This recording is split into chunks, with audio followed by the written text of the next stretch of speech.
Hi everybody! So today I've decided to do something a little unique. I've decided to do a movie review. And this is something really odd for me because I don't like doing movie reviews. But this time I'm doing it for a couple of reasons. The movie I've chosen is Inside Out, which I know that it was released months and months ago, but it was just recently released in Italy, so I only recently watched it because I still go to the cinema to watch movies. And I really enjoyed it for a few reasons, and this is why I've decided to do a movie review about it.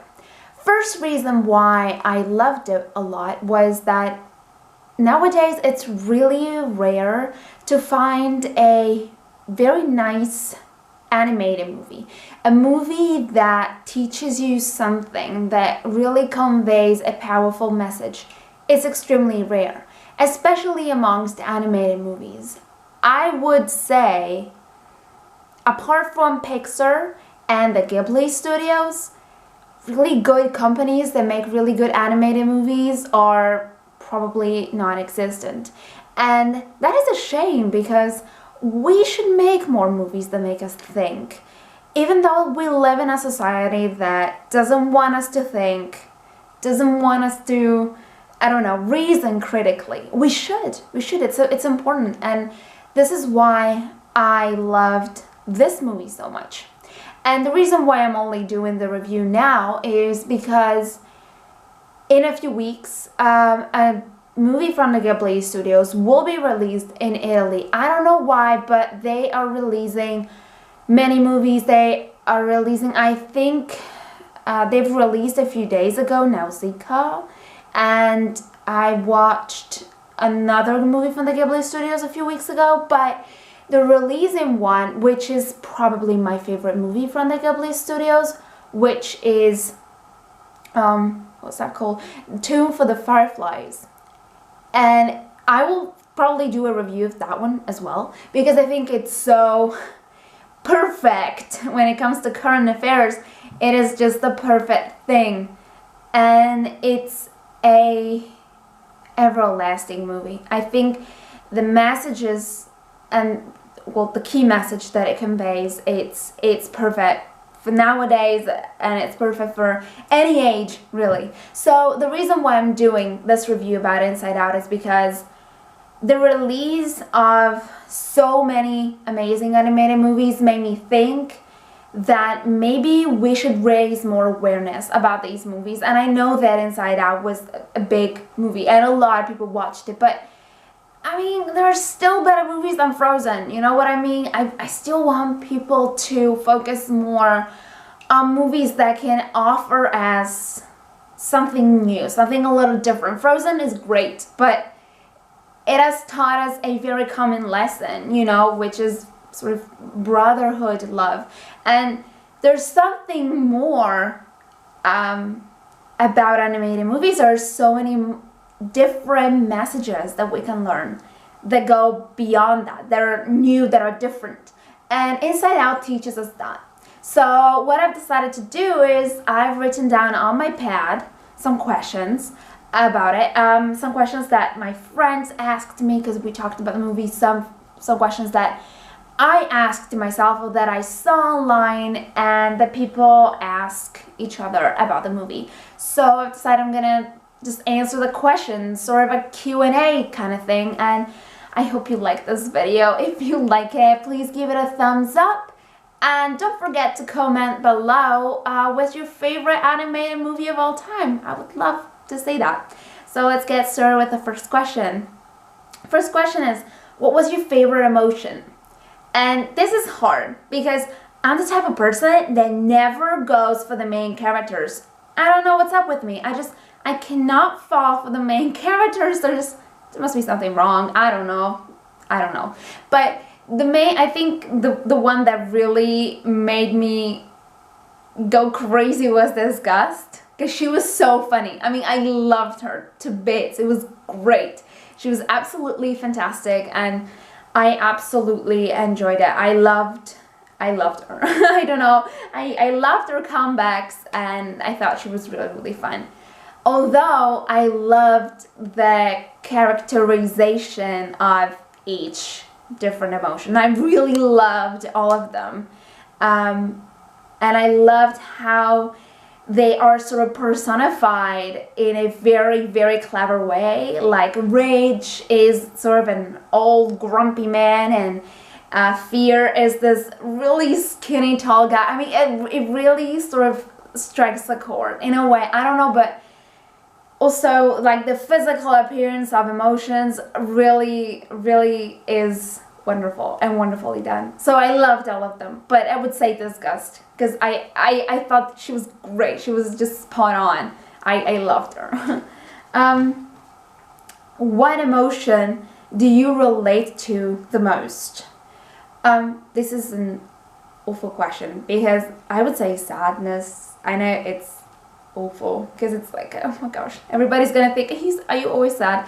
It's not like that. It's just, I think sadness is that one emotion that we really think about. Like, when people ask us how we are, most of the time we say, I'm fine, but there's always that one thing that isn't going smoothly in our life. I don't know why, but we always look at the dark side. Most people look at the you know, not dark side, but like the sad and negative side of life.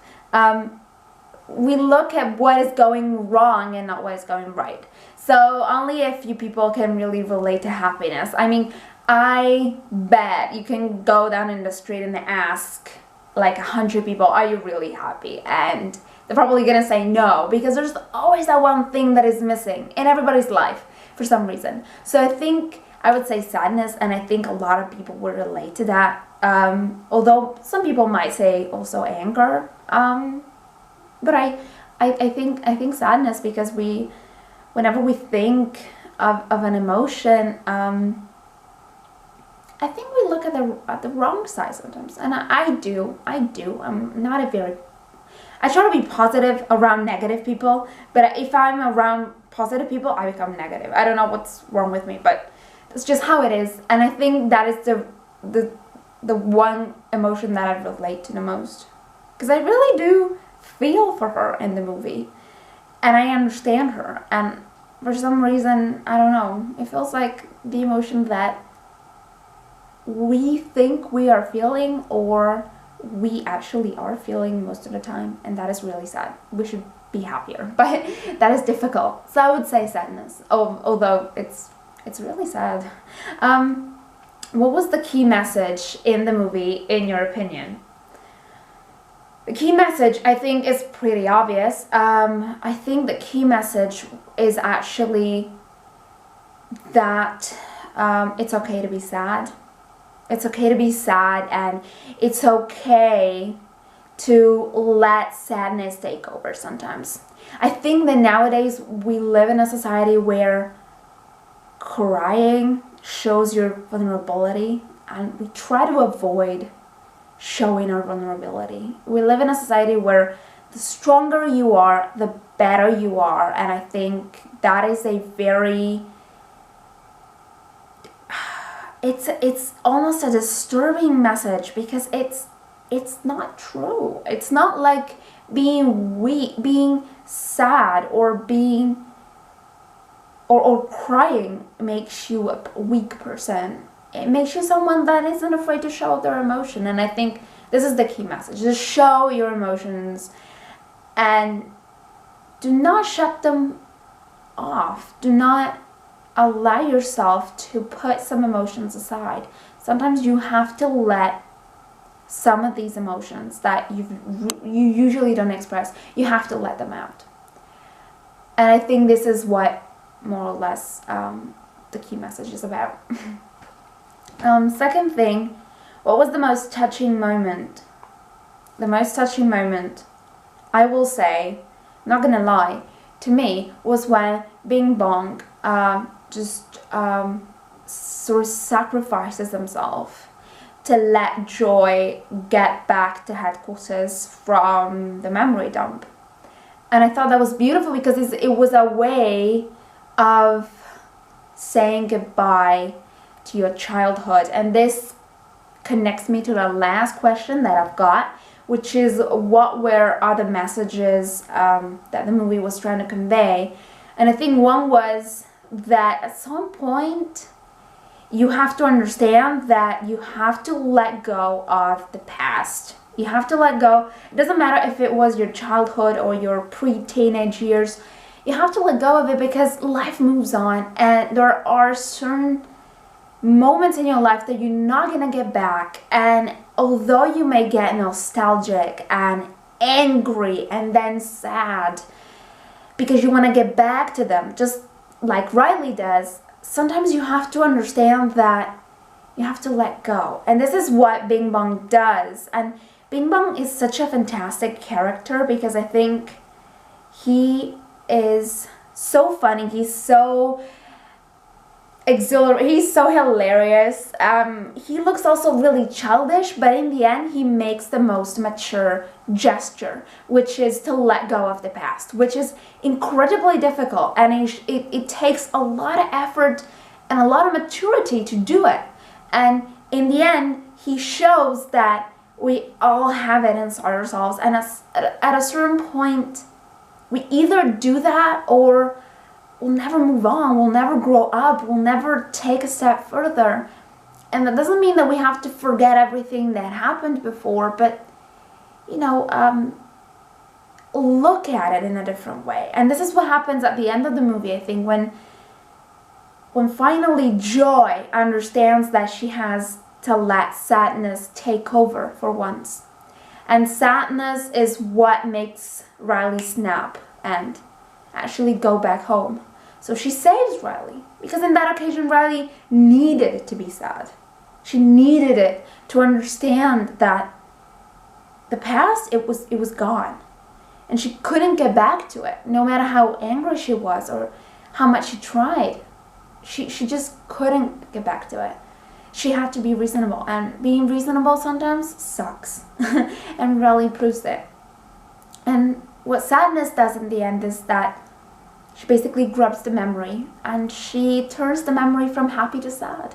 And that is perfectly fine because, for example, when we share our life with a person and that person passes away, all the memories that we have with that person suddenly become sad memories.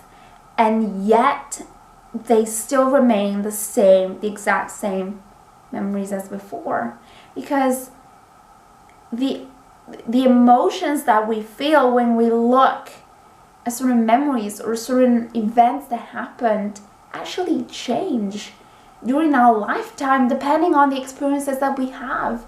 And I think this is another message of the movie, and it's really important to just remember that no matter what happens, you're not going to lose what you had before, but you have to look at it from a different perspective. That is necessary sometimes to move on and to really, to really take a step further in life, I think. So this was my very cute small Q&A / review. I hope you liked it. If you didn't like it, that's fine. If you liked it, please give it a thumbs up. That's it. Basically, we'll see each other next time. Bye.